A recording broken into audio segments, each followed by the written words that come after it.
Hey guys, it's Travis Forest here, and if you can't tell by the picture that is on your screen right now, then I have news for you. It is week 1 of the NPL. Yes, it is finally here. I am pumped. I'm excited. The adrenaline is pumping.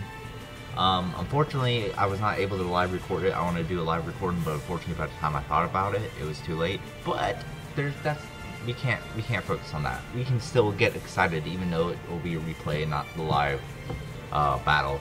But so this is my opponent, Mew Draco, and the Greenbay Palkias. His link will be in the description. So his team is all right. He's a expansion team. His team is. I don't really agree with some of his draft choices, but he's really a lower tier player, so I guess he's more comfortable with those choices. But yeah, I mean, it's his choice, not my choices, so I can't judge him really. So he still has, even though I don't agree with some of his draft choices, he still has a very threatening team and a very scary team if you do not prepare for it. So let's just go over his team real quick. First, he has the Slowking, which is a very bulky mon and really can take a lot of hits. It really gives me trouble with my stall mon because I really can't break through thanks to Regenerator unless I get a Toxic off on it, but even then he can just keep switching in and out.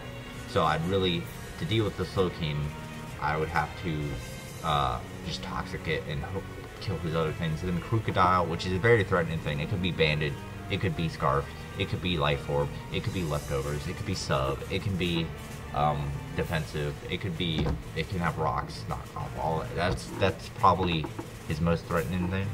Breloom is also another scary thing. In our exhibition match I didn't upload that, it was a very close 1-0, and he brought Scarf Breloom, so I was almost kind of expecting him to bring Scarf Breloom again, since it actually surprised me last time. So yeah, and then he's got Rhyperior, which I don't think he's...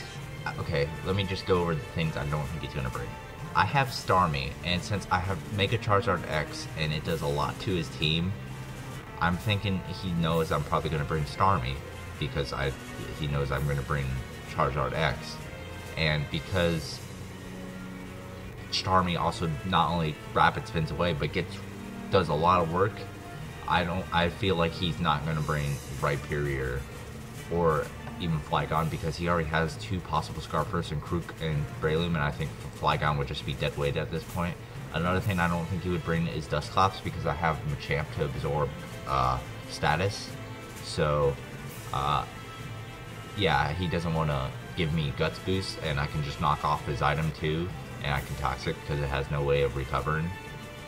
Then he has Whimsicott, which I didn't think he would bring. I almost brought like Poison Jab on a few of my mons and Sludge Wave, but I didn't, so...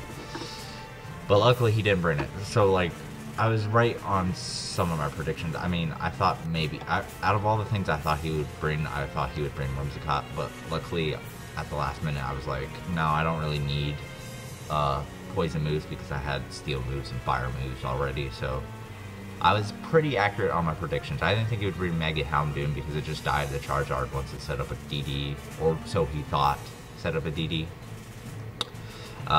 So yeah, so he did bring here, actually, why don't we just get right into the... Well, actually, let me go over my team real quick. Just do that. Here we go. So, I've already talked about some of my members.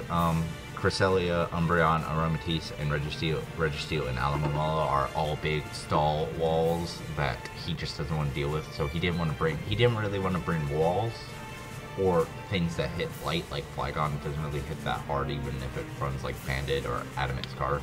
It doesn't really hit hard. They kind of, Rhyperior and Flygon get like totally walled by Alomomola, so I knew he probably wouldn't bring those. So I brought Alomomola, but I didn't bring physically defensive Alomomola because I thought he wouldn't bring those, so I brought specially defensive. Yeah, so I ended up bringing here, I'll bring you to the battle right now. It's finally time. I've gone over his team, I've gone over my team. Let's just get right into the battle. And here we are, the battle. So I was right on pretty much all his predictions. Again, the only one I thought that I could possibly be wrong on is the Whimsicott, just because it also did a pretty decent amount towards my team, because it could stun spore and then blast and Giga Drain a lot of my things.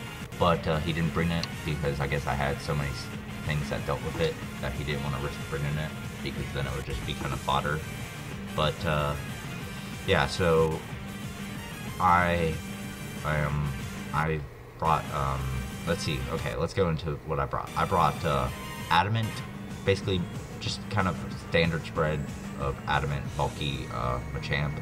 But I brought Bullet Punch just in case, just for priority. Also, it would do a decent amount versus Whimsicott and a lot versus Kyurem if it was low enough. Close combat knockoff, obviously, because it did a lot to his like walls, like Slowking and Dusclops, if he brought Dusclops. And then finally I brought Sleep Talk, just in case he wasn't Scarf Breloom and he had Spore, or he was Scarf Breloom and he did go for Spore. So I brought that because pretty much I could fire off any one of any move, because I didn't have to worry about rolling a rest, because I was just Sleep Talk 3 attacks. Then I brought 4 attacks but no stab Life Orb Tornadus T. It had Heat Wave, Dark Pulse, because he has a lot of things weak to Dark. Well, not a lot of things, but he has his 2 main things that are pretty threatening in Espeon and Silking are weak to Dark, so I thought of bringing that would be good. Also, Dusclops. I have HP Ice for the Flygon if he brought it. It also does good amount versus the Breloom and the Crocodile, although I have Heat Wave for the Breloom and the Cobalion, and I have Grass Knot for the Crocodile and also the Rhyperior if he brought it. Then I have Specially Defensive Alomomola. It's a Waterfall Mirror Coat, because I specifically made it specially defensive because I wanted to be able to take it one of any hit and attack back. Toxic, so Waterfall, Toxic, Mirror Coat, and Wish, so no Protect, but with how bulky Alomomola is, especially since I've vested in the special side, so it's decently bulky on both sides. I knew I could take a lot of hits. I brought Sword Stance Charizard. Now this was interesting because the thing is, his team is really slow. He only has like 2 things above base 100, and that's Cobalion and the Mega Houndoom. But he didn't bring Mega Houndoom, so I knew that as soon as I got rid of Cobalion and maybe anything I identified as a Scarfer, I could, or also he has Espeon, that's base 110, but as you see, I thought he would not bring offensive Espeon because he has so many other offensive things, and he ends up bringing like Screen Espeon, but we'll get into that. Then I brought Physically Defensive Calm Mind Cresselia, but it's not so Calm Mind, it's actually Calm Mind, Psychic, Toxic, and Moonlight. I felt like Toxic would be way better than Sub, because I can touch Crocodile, but with Toxic I can now touch Crocodile. Also, if I brought Moonblast for Crocodile, it wouldn't be nearly as good for Slowking, so I brought Toxic for Slow. I really brought Toxic just to get against for Slowking. And then finally I brought just a standard Belly Drum, what's this thing called? Slurpuff. Yeah, Drain Punch, Play Rough, Belly Drum, and Return. So I don't get right into it. Alright, so leads, I kind of get a bad lead here. I was hoping he'd lead off with either Kyurem or the Crocodile or the Cobalion, which he led with none of them. He led with Silking. He also does a very good job and does not go for the Psychic type attack and goes for a Scald, predicting, I guess, maybe Charizard or Slurpuff maybe trying to come in for free, even though Psyshock still would have hurt for Psychic. Now here, I make a bad play. I go for Toxic on the thinking like, oh, I can just Toxic the Slowking, but he switches out in the Espeon. I'm like, oh no, Magic Bounce, and right here I almost go into a panic because I need Alomomola to wall everything. Like Alomomola can pretty much wall everything except for Breloom, because since I'm not physically defensive, I can't really take Bullet Seeds even from a Scarf. So this was huge. It was horrible, and I'm I was nearly, I almost went into defeat mode at that point, but I didn't. I decided that, hey, you know I can win. I know I have the team to win. I know I'm the battler that can win. So I don't give up right here. I mean, plus it's already turn 2. It's only turn 2, so it's far from over. Even though my wall is toxic. So right here, I go into Tornadus, and right here, that's huge. He goes for the reflect instead of the light screen. Now, as you see here on this very next turn, it doesn't end up matter because I get a crit. I have no idea if that crit mattered. I don't know what his spread was. If he was especially defensive, it probably wouldn't have killed. Even if it was just max HP, max speed, it might have not killed. Just because Espeon's got a pretty decent amount of bulk. But we'll never know. I guess maybe I could calc some spreads if just some kind of standard spreads for light screen Espeon. Now right here, he makes his, in my opinion, a stupid play. Tornadus T does get Heat Wave. I don't think he knew that, or he didn't think I would bring it, but I did, and he just loses his Cobalion for nothing, as it just dies since it has such low special defense, and he didn't get the light screen up. So there goes his only chance of rocks, because I don't think he would bring Rocks Crocodile and Rocks Cobalion. So right here he goes into Slowking, who I don't want to. It's so especially defensive that Dark Pulse wouldn't do anything. I want to get Regenerator back on Tornadus. So I go into Cresselia to take a hit. Then I predict his switch into Crocodile, and right here he's just going to go for the sub, predicting me to either switch out or go for Toxic, and he does go for sub, so that's kind of bad. But thankfully, I just need to wear down this Reflect. Since he got the Reflect up so early, it'll wear down here soon because he is like play Espeon. Right here, I fortunately get a crit on the Waterfall, which I don't think a Waterfall would have killed the sub because of Reflect, and Alomomola only has like base 75 attack. But right here, I think, I predict this. I either predict him to sub again or to switch in the Slowking, and I just click Dark Pulse, and based on this damage, I'm thinking he's either just fully specially defensive or he's Assault Vest, because that did absolutely nothing. That was a full special attack Life Orb Dark Pulse from a Tornadus T, and it did nothing. So I go into Alomomola. Since I'm especially defensive, I can eat up Scalds all day. I'm just going to switch to get Regenerator again. Also probably predict his either his Kyurem switch or his Crocodile switch, or even his Braviarys switch. Right here, he goes for Flash Cannon, predicting me to go into Slurpuff. I think that was just a really bad play, because even if he probably was choiced based on the fact that he went for Flash Cannon instead of just going for Draco, because he could have gone for like Draco and then or Dragon Pulse or Ice Beam and then clicked Flash Cannon, so he was probably choiced then. But that was still a bad play, because that damage on Machamp is really going to matter later if he would have been able to get off of Draco or Ice Beam. So right here, he goes out into Slowking after the double down, or not the double down, after he goes down. I go out on the Crest, predicting Scald. I miss this Toxic. At this point, it really doesn't matter. It makes up for the crit on the Espeon, I guess. So right here, he's just going to go for Knockoff. It's not going to do that much because I don't have my item anymore. I'm just going to go for the safe.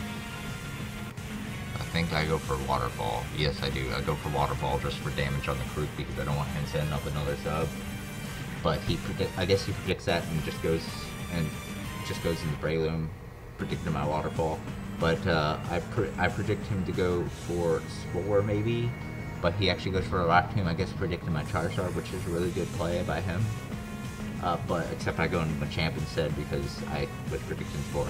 So I'm just free to click Close Combat because I'm pretty sure he's Scarfed. He didn't take any leftovers Life Orb damage, and if he was not Scarfed, I think he would have just full exceeded. So right here, close combat, nearly 2-hit KOs this Slowking, but it doesn't really matter because I have knockoff and I'm life 4. I'm not choice, so I'm easily able to take out Slowking in 2 hits. Right here, I predict, I guess Bullet Seed, but he again just keeps on going for Rock Tomb because he does not want my Charizard to get a free switch. So right here, I'm just free to go for Toxic. I don't go for Psychic because I predict this. If I had Moonblast here, I think I would have won just automatically 6-0, but I do not. So right here, he predicts me, I guess, to go into, I don't know what he predicted me to go into.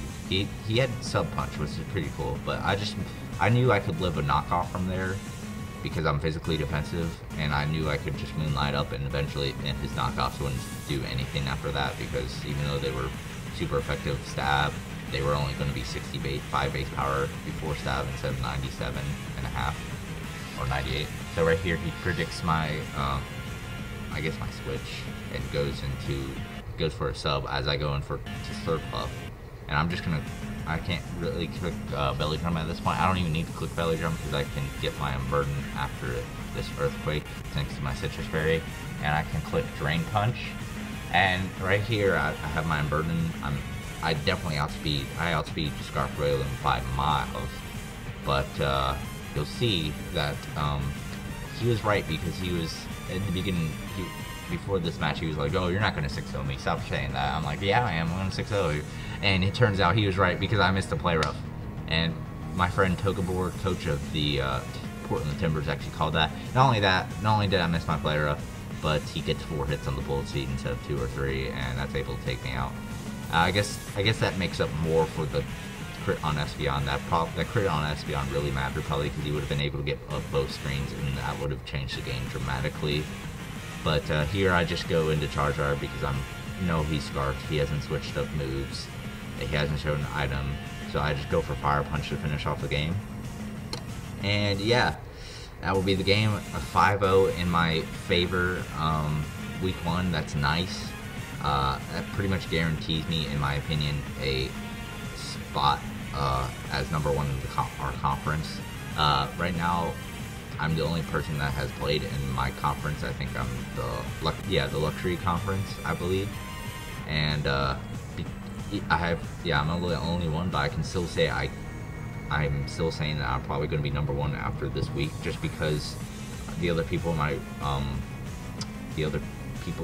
oh wait, R4 has played, never mind, I'm not the only one. R4 has played, and he was actually a favorite in the division, really. He was one of the favorites. It was between him and Fog, the Sacramento Sea Kings and the Colorado Avalux, respectively, but he lost 4-0 to an expansion team, who actually was my friend Toad, the coach of Portland Timbers, and so yeah, that's one team I'm already better than, and I highly doubt that Razor Wolf 24, the coach of the New York Metanes, can beat Jolt, the coach of the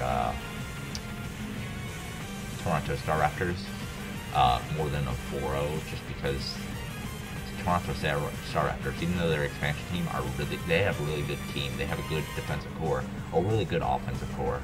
It's a scary team. I highly doubt he can 4-0 them, and I highly doubt in a rematch of last year's championship that Fog can beat Kyle more than the 4-0. So I think it's safe to assume that I'll be #1 in the conference when this week is over. Now again, this is only 1 week. This could change. Like, I could lose all 13 of my final games, and just finish 1-13 and be the worst team in the league. But yeah, I don't think that's gonna happen. I think with this win, this really helps me push to at least somewhat of a contender. The 5-0 really, I mean, people thought I was gonna win, and some people thought I would win by margin. I would win this. I won this, which congrats, hats off to them. I think Kyle, the commissioner of the league, who also is in that epic rematch of the championship last year, the Detroit Galewins, coach of the Detroit Galewins. He actually predicted me to 5-0 you, and he was correct. It really sucks. I wish I could have gotten that 6-0 because even though it's only one Pokemon, and I'm so glad to get a 5-0, that's still really good. for my differential. That +1 could matter later on in the season. But I can't really dwell on that. I'm just going to have to, you know, be more careful, cautious. If I really thought about it, I probably could have just gone into Cresselia, saw if he was going for Bullet Seed or Rock Tomb, and then just doubled right back into Charizard and absorbed Bullet Seed. Or if he went for Rock Tomb, I could just stay in with Cresselia and Psychic. But hindsight's 2020. I wasn't really thinking I would miss my only Prey Rough I went for in the game, but hey, you know, you can't predict those kinds of things. Really excited though. We're 1-0, +5. After this week, we're probably going to be one of the better teams in the league, if not the best team. Again, that doesn't matter. Early season, again, anything can happen. There's still 13 weeks, 13 games to go. So, but this will really help me in the future for this season. So I want to thank you guys for watching. If you like this video, please go like and subscribe to me. Go check out Mew. His link will also be in the description. He's a better battler than this battle showed. My team really had a good matchup. I really had four things plus on top of Mega Charizard that could deal with his team, and I brought like 4 of them, 4 out of the 5. So, you know, you can't really fault him. He had a tough team matchup, and his team really isn't that amazing. It's pretty alright, but it's not amazing. It's threatening if you don't prepare, but I feel like I prepared well enough for him. So, yeah, see you guys next time. Peace!